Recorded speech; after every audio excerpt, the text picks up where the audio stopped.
Harry Potter and the Prisoner of Azkaban, Chapter 21, Hermione's Secret.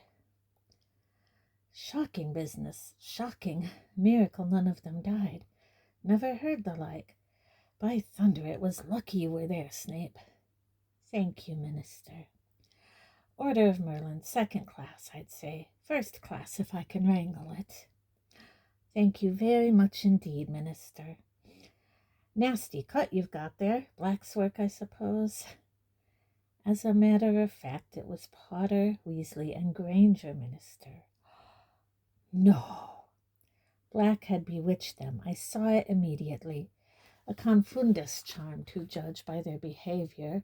They seemed to think there was a possibility he was innocent. They weren't responsible for their actions. On the other hand, their interference might have permitted Black to escape. They obviously thought they were going to catch Black single-handed. They've got away with a great deal before now. I'm afraid it's given them a rather high opinion of themselves. And of course Potter has always been allowed an extraordinary amount of license by the headmaster. Well, Snape, Harry Potter, we've all got a bit of a blind spot where he's concerned. And yet, is it good for him to be given so much special treatment? Personally, I try to treat him like any other student, and any other student would be suspended, at the very least, for leading his friends into such danger.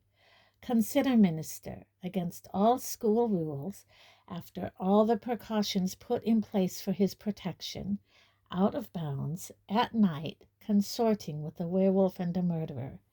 And I have reason to believe he has been visiting Hogsmeade illegally, too. Well, we shall see, Snape, we shall see. The boy has undoubtedly been foolish. Harry lay listening with his eyes tight shut. He felt very groggy. The words he was hearing seemed to be traveling very slowly from his ears to his brain, so that it was difficult to understand. His limbs felt like lead, his eyelids too heavy to lift. He wanted to lie here on this comfortable bed forever. What amazes me most is the behavior of the Dementors. You've really no idea what made them retreat, Snape. No, Minister. By the time I had come round, they were heading back to their positions at the entrances.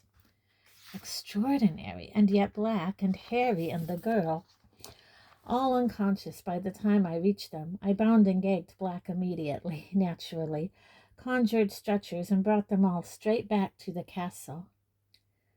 There was a pause. Harry's brain seemed to be moving a little faster, and as it did, a gnawing sensation grew in the pit of his stomach. He opened his eyes. Everything was slightly blurred. Somebody had removed his glasses. He was lying in the dark hospital wing. At the very end of the ward, he could make out Madame Pomfrey with her back to him, bending over a bed. Harry squinted. Ron's red hair was visible beneath Madame Pomfrey's arm. Harry moved his head over on the pillow. In the bed to his right lay Hermione. Her moonlight was falling across her bed. Her eyes were open too. She looked petrified, and when she saw that Harry was awake, pressed a finger to her lips, then pointed to the hospital wing door. It was ajar, and the voices of Cornelius, Fudge, and Snape were coming through it from the corridor outside. Madame Pomfrey now came walking briskly up the dark ward to Harry's bed. He turned to look at her. She was carrying the largest block of chocolate he had ever seen in his life. It looked like a small boulder. "Ah, you're awake," she said briskly. She placed the chocolate on Harry's bedside table and began breaking it apart with the small hammer. "How's Ron?" said Harry and Hermione together. "He'll live," said Madame Pomfrey grimly. "As for you two, you'll be staying here until I'm satisfied you're... Potter, what do you think you're doing?" Harry was sitting up, putting his glasses back on and picking up his wand. "I need to see the headmaster," he said. "Potter," said Madame Pomfrey soothingly, "it's all right. They've got Black. He's locked away upstairs. The Dementors will be performing the kiss any moment now." "What?" Harry jumped out of bed. Hermione had done the same, but his shout had been heard in the corridor outside. Next second, Cornelius, Fudge, and Snape had entered the ward. Harry, what's this?" said Fudge, looking agitated. "You should be in bed. Has he had any chocolate?" he asked Madame Pomfrey anxiously. "Minister, listen," Black said. "Sirius Black's innocent. Peter Pettigrew faked his own death. We saw him tonight. You can't let the Dementors do that thing to Sirius. He's—" But Fudge was shaking his head with a small smile on his face. Harry, you're very confused. You've been through a dreadful ordeal. Lie back down now. We've got everything under control." "You haven't," Harry yelled. "You've got the wrong man." "Minister, listen, please," Hermione said. She had hurried to Harry's side and was gazing imploringly into Fudge's face. "I saw him too. It was Ron's rat. He's an animagus, Pettigrew, and—" "You see, Minister," said Snape. "Confounded, both of them. Black's done a very good job on them." "We're not confounded," Harry roared. "Minister, Professor," said Madame Pomfrey angrily, "I must insist that you leave. Potter is my patient, and he should not be distressed." "I'm not distressed. I'm trying to tell them what happened," Harry said furiously. "If they'd just listen—" But Madame Pomfrey suddenly stuffed a large chunk of chocolate into Harry's mouth. He choked, and she seized the opportunity to force him back onto the bed. "Now, please, Minister, these children need care. Please leave." The door opened again. It was Dumbledore. Harry swallowed his mouthful of chocolate with great difficulty and got up again. "Professor Dumbledore, Sirius Black—" "For heaven's sake!" said Madame Pomfrey hysterically. "Is this a hospital wing or not? Headmaster, I must insist—" "My apologies, Poppy, but I need a word with Mr. Potter and Miss Granger," said Dumbledore calmly. "I have just been talking to Sirius Black." "I suppose he's told you the same fairy tale he's planted in Potter's mind?" spat Snape. "Something about a rat and Pettigrew being alive." "That is Black's story," said Dumbledore, surveying Snape closely through his half-moon spectacles. "And does my evidence count for nothing?" snarled Snape. "Peter Pettigrew was not in the Shrieking Shack, nor did I see any sign of him in the grounds." "That was because you were knocked out, Professor," said Hermione earnestly. "You didn't arrive in time to hear—" "Miss Granger, hold your tongue." "Now, Snape," said Fudge, startled, "the young lady is disturbed in her mind. We must make allowances." "I would like to speak to Harry and Hermione alone," said Dumbledore abruptly. "Cornelius, Severus, Poppy, please leave us." "Headmaster," spluttered Madame Pomfrey, "they need treatment. They need rest." "This cannot wait," said Dumbledore. "I must insist." Madame Pomfrey pursed her lips and strode away into her office at the end of the ward, slamming the door behind her. Fudge consulted the large gold pocket watch dangling from his waistcoat. "The Dementors should have arrived by now," he said. "I'll go and meet them, Dumbledore. I'll see you upstairs." He crossed the door and held it open for Snape, but Snape hadn't moved. "You surely don't believe a word of Black's story?" Snape whispered, his eyes fixed on Dumbledore's face. "I wish to speak to Harry and Hermione alone," Dumbledore repeated. Snape took a step towards Dumbledore. "Sirius Black showed he was capable of murder at the age of 16, he breathed. "You haven't forgotten that, Headmaster. You haven't forgotten that he once tried to kill me." "My memory is as good as it ever was, Severus," said Dumbledore quietly. Snape turned on his heel and marched through the door Fudge was still holding. It closed behind them, and Dumbledore turned to Harry and Hermione. They both burst into speech at the same time.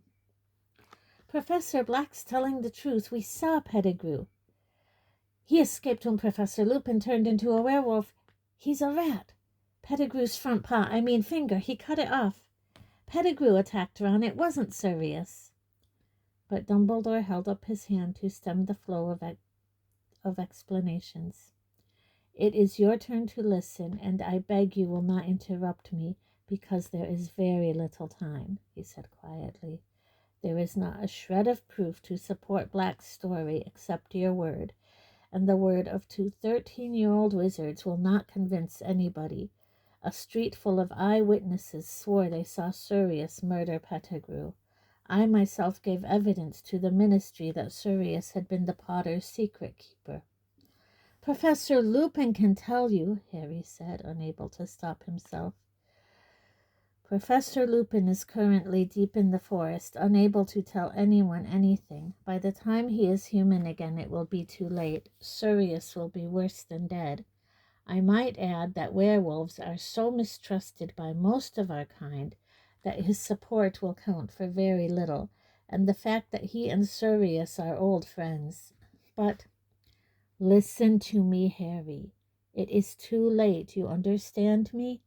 You must see that Professor Snape's version of events is far more convincing than yours. He hates Sirius, Hermione said desperately, all because of some stupid tricks Sirius played on him.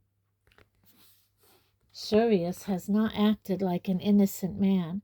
The attack on the fat lady, entering Gryffindor Tower with a knife, without Pettigrew, alive or dead, we have no chance of overturning Sirius's sentence.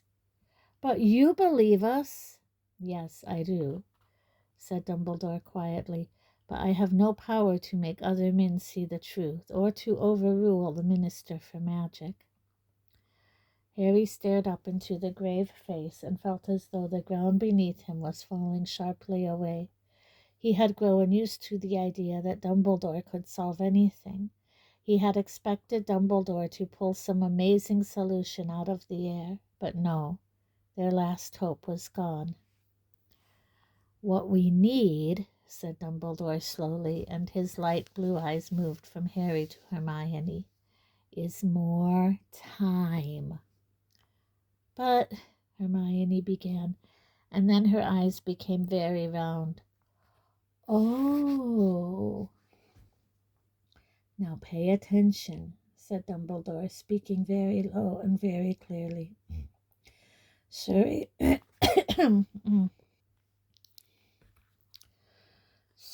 is locked in Professor Flitwick's office on the 7th floor, 13th window from the right of the West Tower.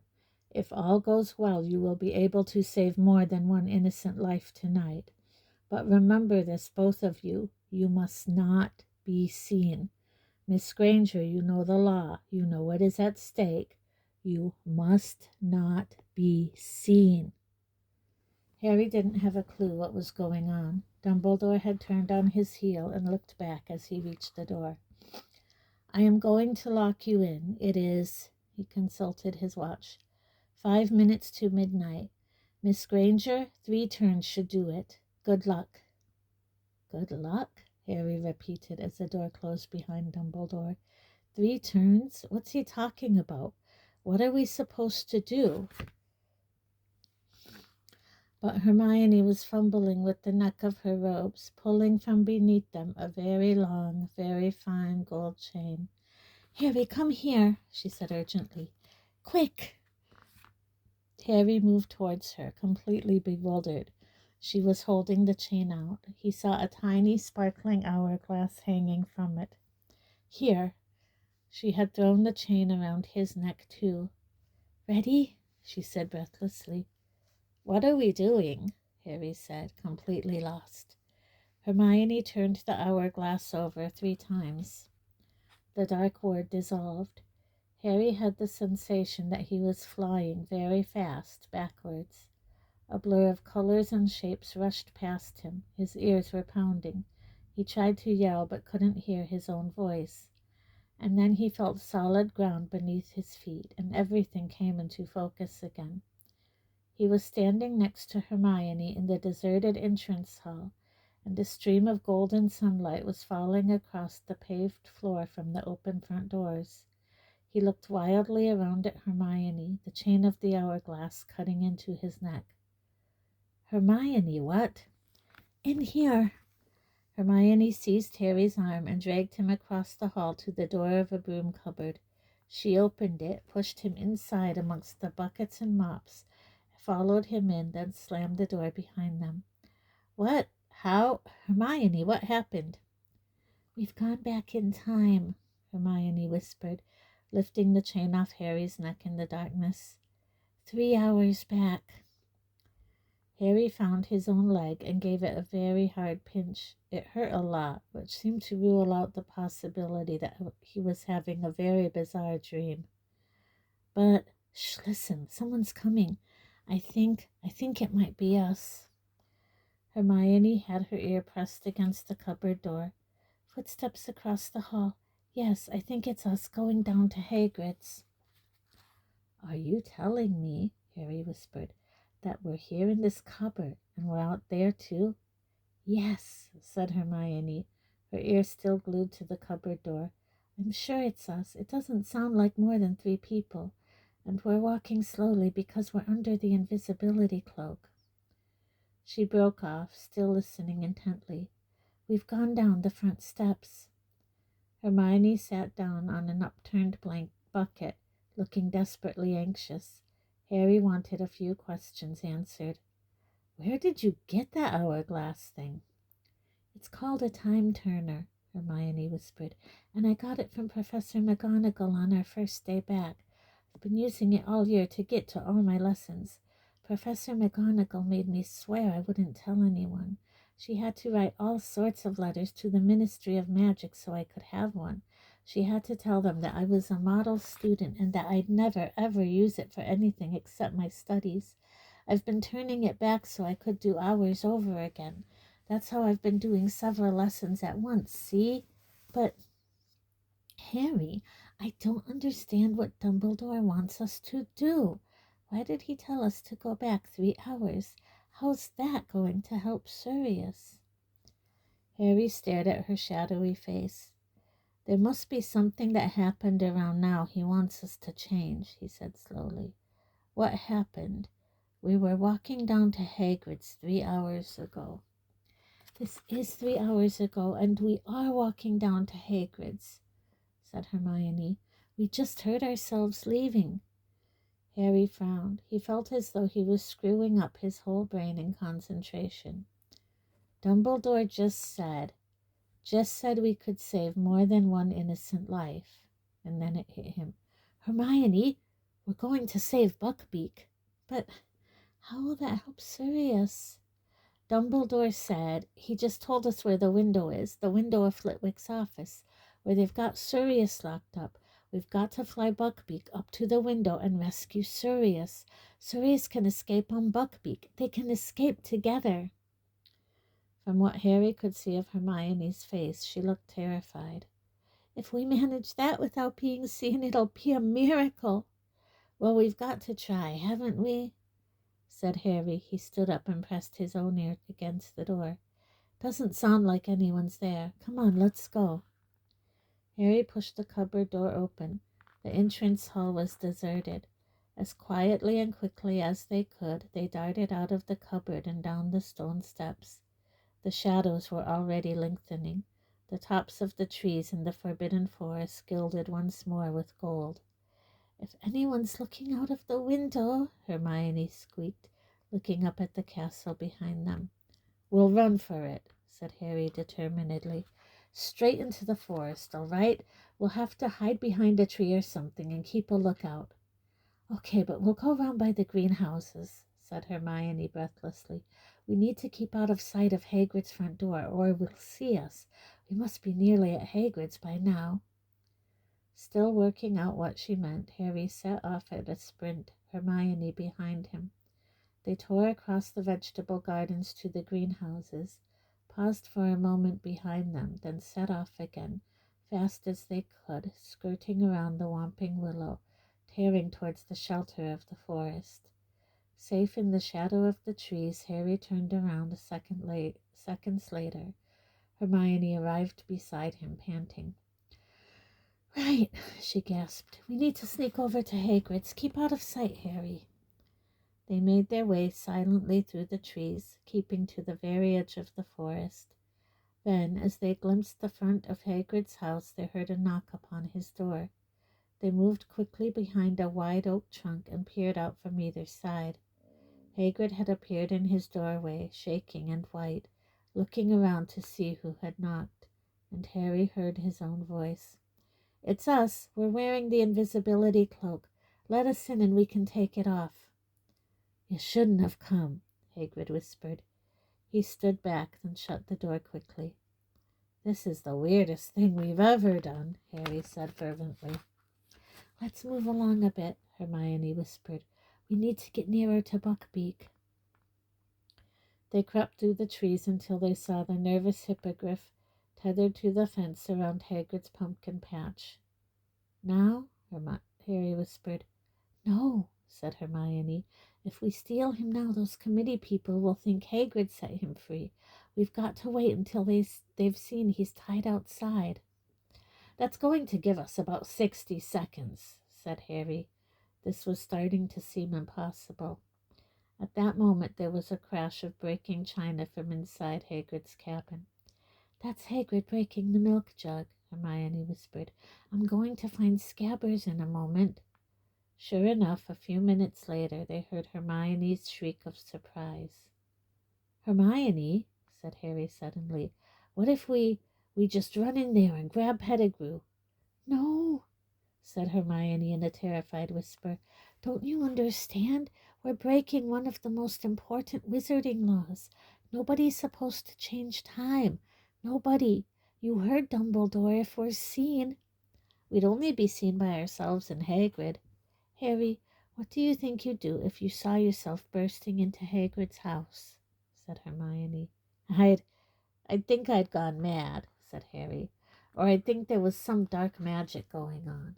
"Exactly. You wouldn't understand. You might even attack yourself. Don't you see? Professor McGonagall told me what awful things have happened when wizards have meddled with time.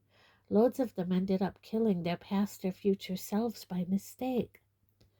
"Okay," said Harry. "It was just an idea. I just thought—" But Hermione nudged him and pointed towards the castle. Harry moved his head a few inches to get a clear view of the distant front doors. Dumbledore, Fudge, the old committee member, and McNair the executioner were coming down the steps. "We're about to come out," Hermione breathed. And sure enough, moments later, Hagrid's back door opened, and Harry saw himself, Ron, and Hermione walking out of it with Hagrid. It was, without a doubt, the strangest sensation of his life, standing behind the tree and watching himself in the pumpkin patch. "It's okay, Beaky, it's okay," Hagrid said to Buckbeak. Then he turned to Harry, Ron, and Hermione. "Go on, get going." "Hagrid, we can't. We'll tell them what really happened. They can't kill him." "Go, it's bad enough without you lot in trouble and all." Harry watched the Hermione in the pumpkin patch throw the invisibility cloak over himself and Ron. "Go quick, don't listen." There was a knock on Hagrid's front door. The execution party had arrived. Hagrid turned around and headed back into his cabin, leaving the back door ajar.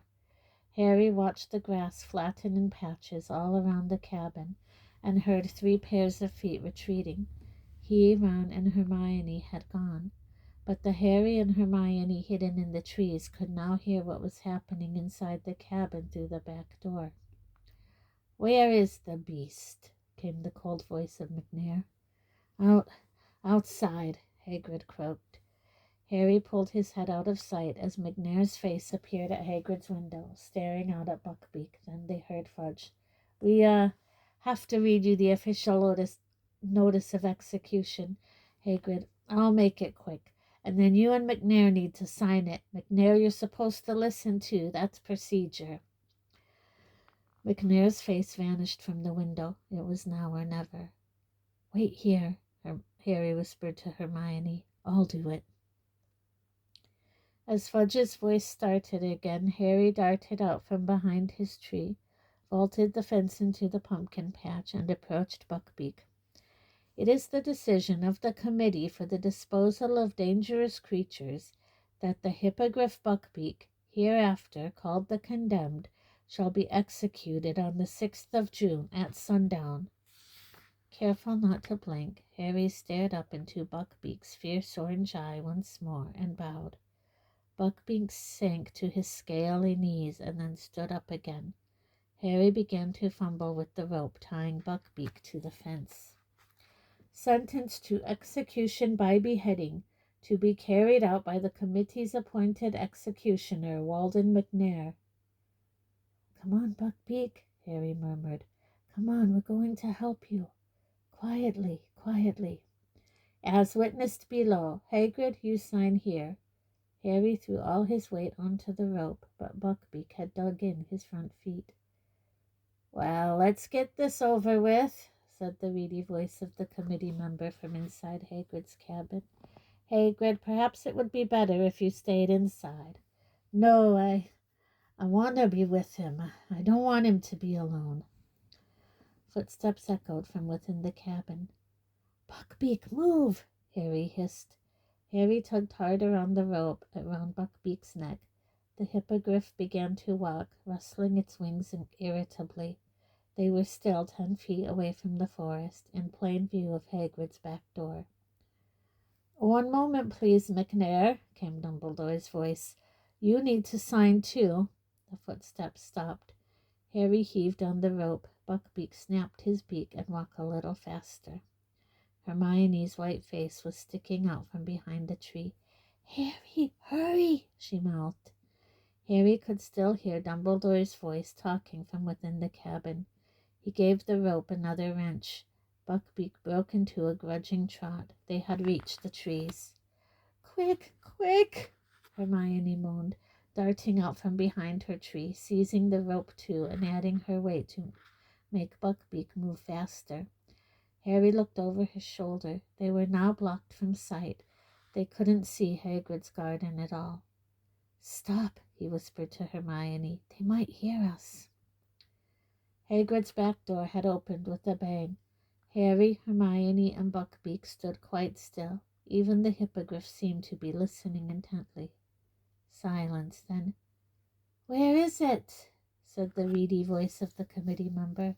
Where is the beast? It was tied here, said the executioner furiously. I saw it, just here. How extraordinary, said Dumbledore. There was a note of amusement in his voice. Beaky, said Hagrid huskily. There was a swishing noise and the thud of an axe. The executioner seemed to have swung it into the fence in anger. And then came the howling, and this time they could hear Hagrid's word through his sobs. Gone, gone. Bless his little beak, he's gone. Must have pulled himself free. Beaky, a clever boy. Buckbeak started to strain against the rope, trying to get back to Hagrid. Harry and Hermione tightened their grip and dug their heels into the forest floor to stop him. Someone untied him, the executioner was snarling. We should search the grounds, the forest. McNair, if Buckbeak has indeed been stolen, do you really think the thief would have led him away on foot? Said Dumbledore, still sounding amused. Search the skies, if you will. Hagrid, I could do with a cup of tea, or a large brandy. Of course, Professor, said Hagrid, who sounded weak with happiness. Come in, come in. Harry and Hermione listened closely. They heard footsteps, the soft cursing of the executioner, the snap of the door, and then silence once more. Now what? Whispered Harry, looking around. We'll have to hide in here, said Hermione, who looked very shaken. We need to wait until they have gone back to the castle. Then we wait until it's safe to fly Buckbeak up to Sirius's window. He won't be there for another couple hours. Oh, this is going to be difficult. She looked nervously over her shoulder into the depths of the forest. The sun was setting now. We're going to have to move, said Harry, thinking hard. We've got to be able to see the Whomping Willow, or we won't know what's going on.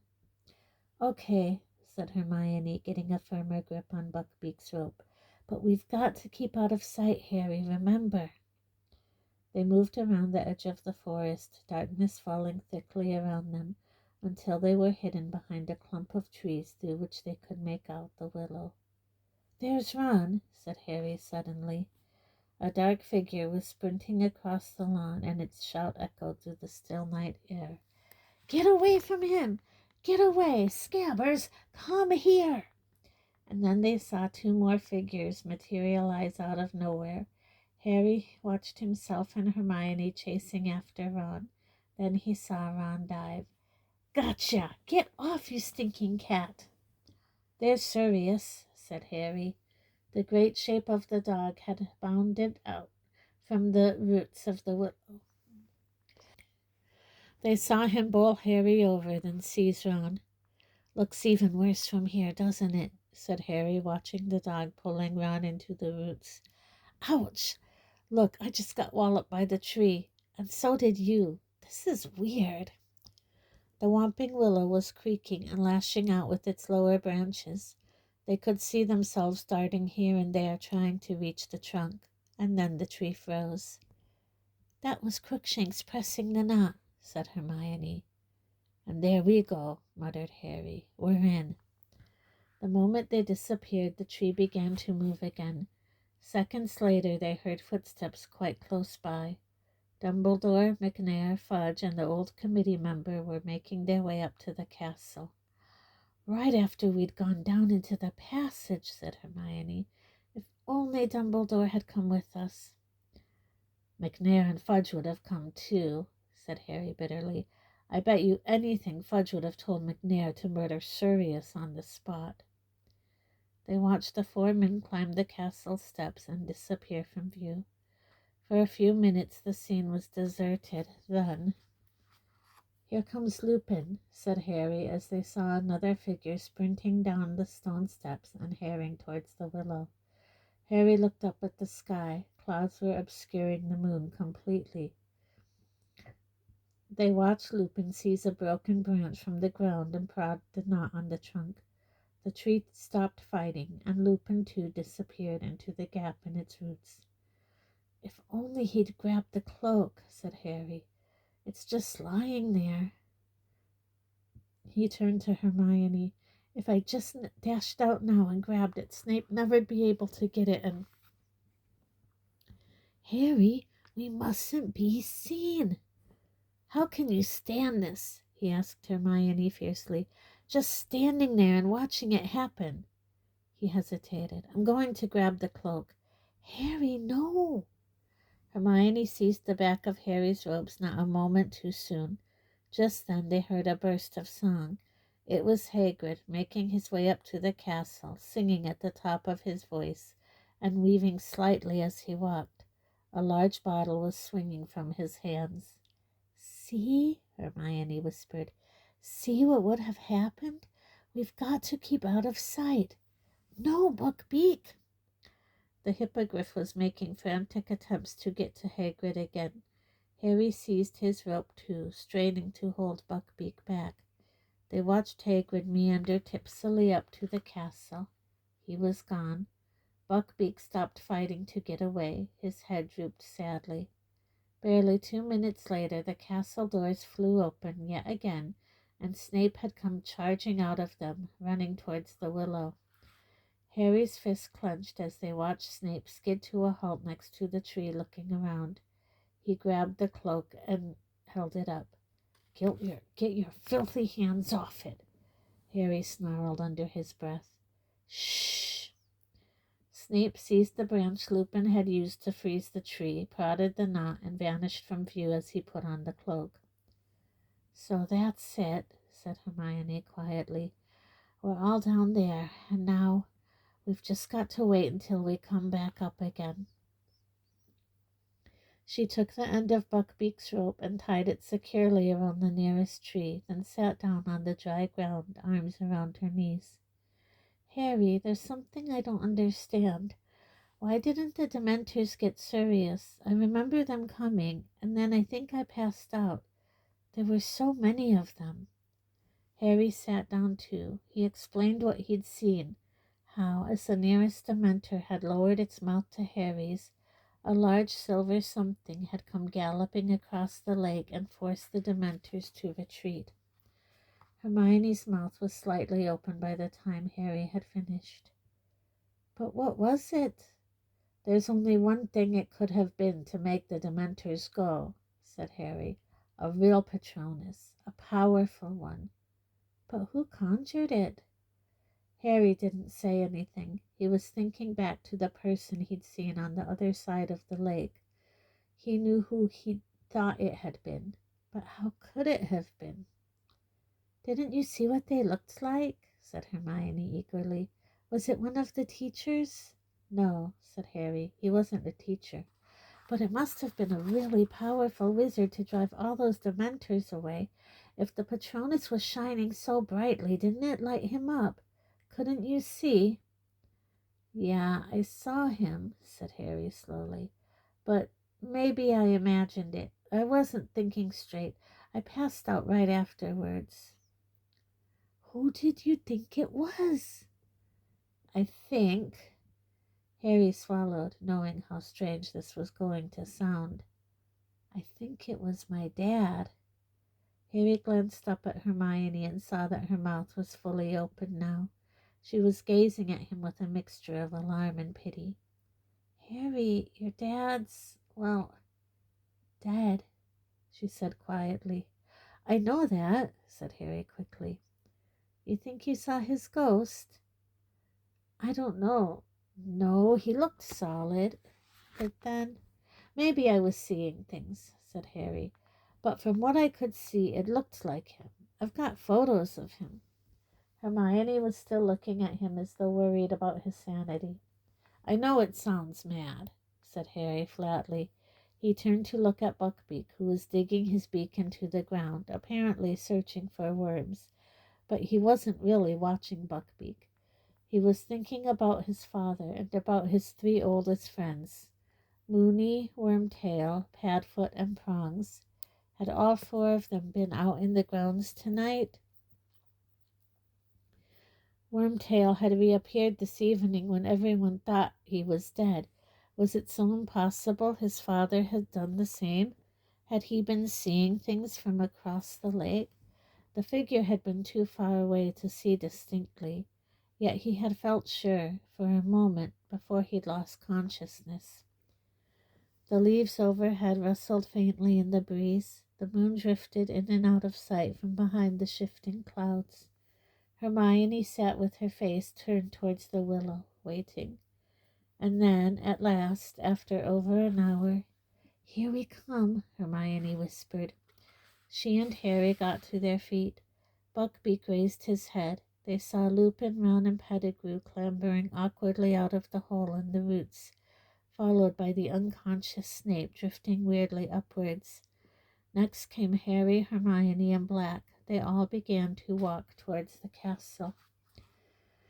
Harry's heart was starting to beat very fast. He glanced up at the sky. Any moment now that cloud was going to move aside and show the moon. "Harry," Hermione muttered, as though she knew exactly what he was thinking. "We've got to stay put. We mustn't be seen. There's nothing we can do."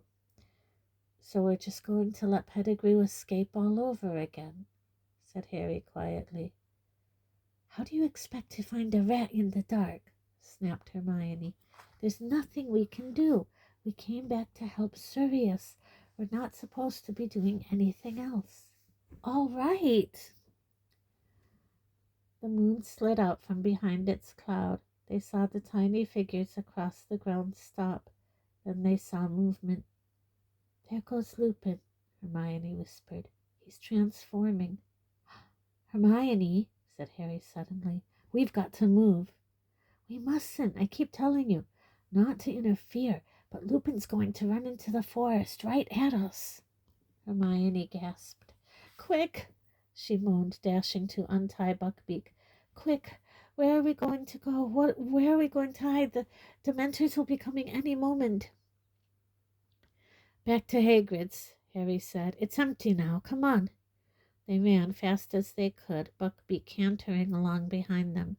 They could hear the werewolf howling behind them. The cabin was in sight. Harry skidded to the door, wrenched it open, and Hermione and Buckbeak flashed past him. Harry threw himself in after them and bolted the door. Fang the boarhound barked loudly. "Shh, Fang, it's us," said Hermione, hurrying over and scratching his ears to quiet him. "That was really close," she said to Harry. "Yeah." Harry was looking out of the window. It was much harder to see what was going on from here.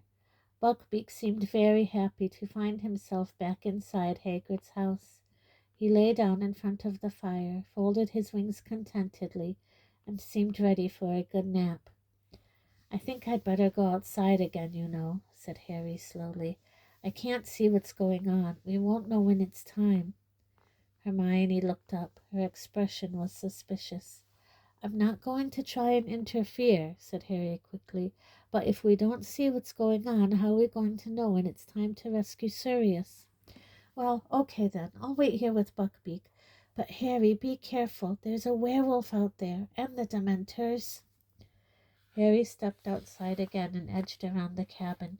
He could hear yelping in the distance. That meant the Dementors were closing in on Sirius.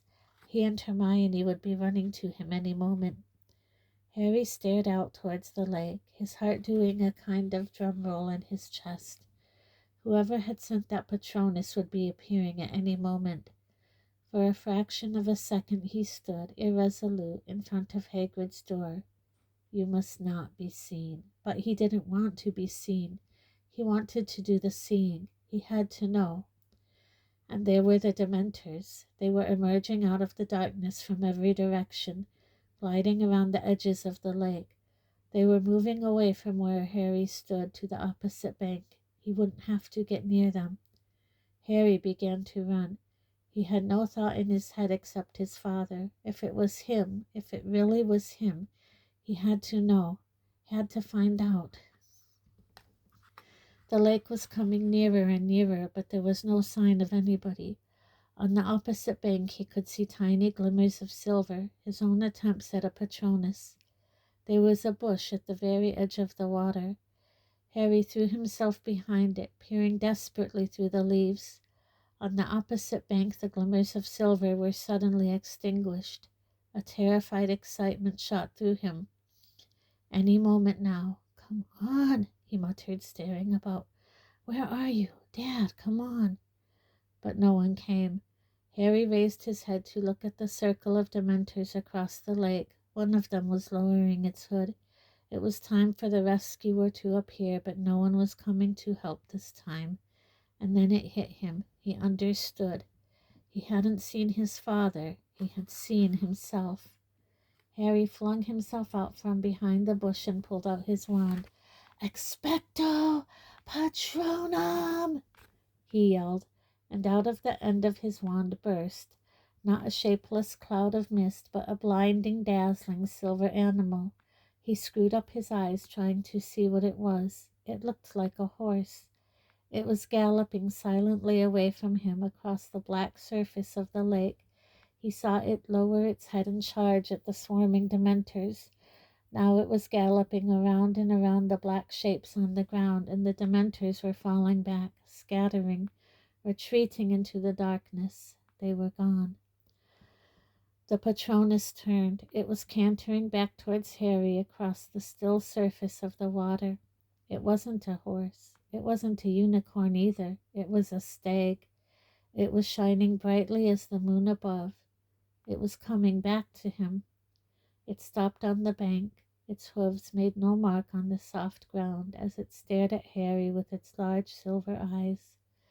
Slowly it bowed its antlered head, and Harry realized. "Prongs," he whispered. But as his trembling fingertips stretched towards the creature, it vanished. Harry stood there, hand still outstretched. Then with a great leap of his heart he heard hooves behind him.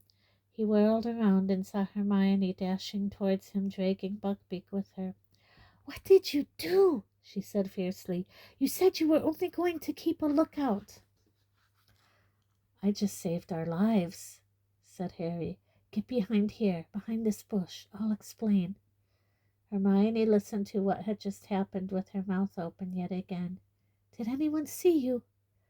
Yes, haven't you been listening? I saw me, but I thought I was my dad. It's okay.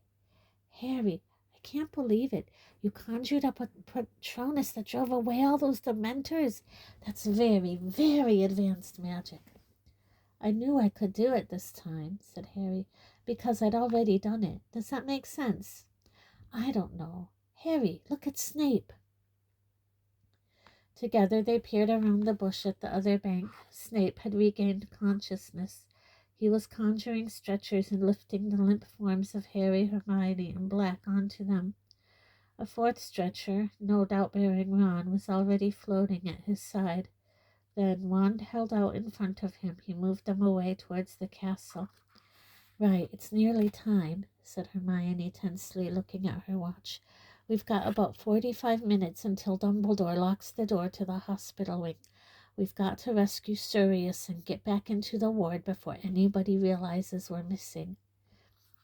They waited, watching the moving clouds reflected in the lake, while the bush next to them whispered in the breeze. Buckbeak, bored, was ferreting for worms again. Do you reckon he's up there yet? Said Harry, checking his watch. He looked up at the castle and began counting the windows to the right of the west tower. Look, Hermione whispered. Who's that? Someone's coming back out of the castle. Harry stared through the darkness. The man was hurrying across the grounds towards one of the entrances. Something shiny glinted in his belt. McNair, said Harry.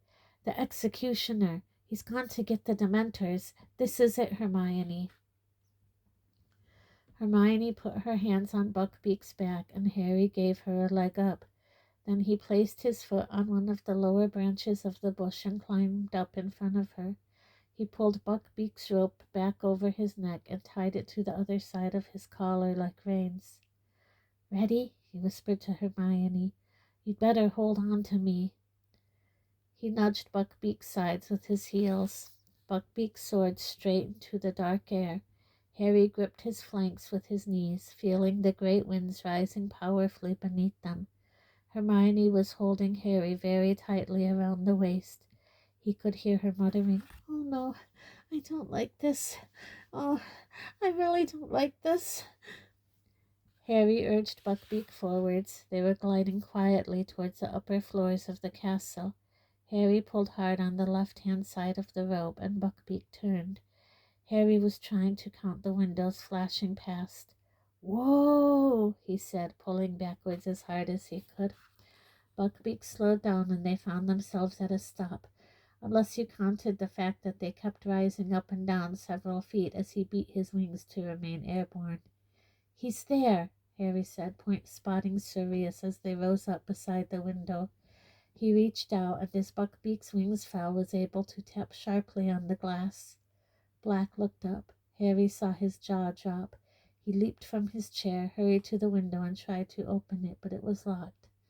Stand back, Hermione called to him, and she took out her wand, still gripping the back of Harry's robes with her left hand. Alohomora! The window sprang open. How, said Black wearily, staring at the hippogriff. Get on, there's not much time, said Harry, gripping Buckbeak firmly on either side of his sleek neck to hold him steady. You've got to get out of here. The Dementors are coming. McNair's gone to get them. Black placed a hand on either side of the window frame and heaved his head and shoulders out of it. It was very lucky he was so thin. In seconds he had managed to fling one leg over Buckbeak's back and pull himself onto the hippogriff behind Hermione. Okay, Buckbeak, up, said Harry, shaking the rope. Up to the tower, come on. The hippogriff gave one sweep of its mighty wings, and they were soaring upwards again, high as the top of the west tower. Buckbeak landed with a clatter on the battlements, and Harry and Hermione slid off him at once. Sirius, you'd better go quick, Harry panted. They'll reach Flitwick's office any moment. They'll find out you've gone. Buckbeak pawed the ground, tossing his sharp head. What happened to the other boy? Ron, said Sirius urgently. He's going to be okay. He's still out of it, but Madame Pomfrey says she'll be able to make him better. Quick, go! But Black was still staring down at Harry. How can I ever thank... Go! Harry and Hermione shouted together. Black wheeled Buckbeak around, facing the open sky. We'll see each other again, he said. You are truly your father's son, Harry. He squeezed Buckbeak's sides with his heels. Harry and Hermione jumped back as the enormous wings rose once more. The hippogriff took off into the air. He and his rider became smaller and smaller as Harry gazed after them. Then a cloud drifted across the moon. They were gone.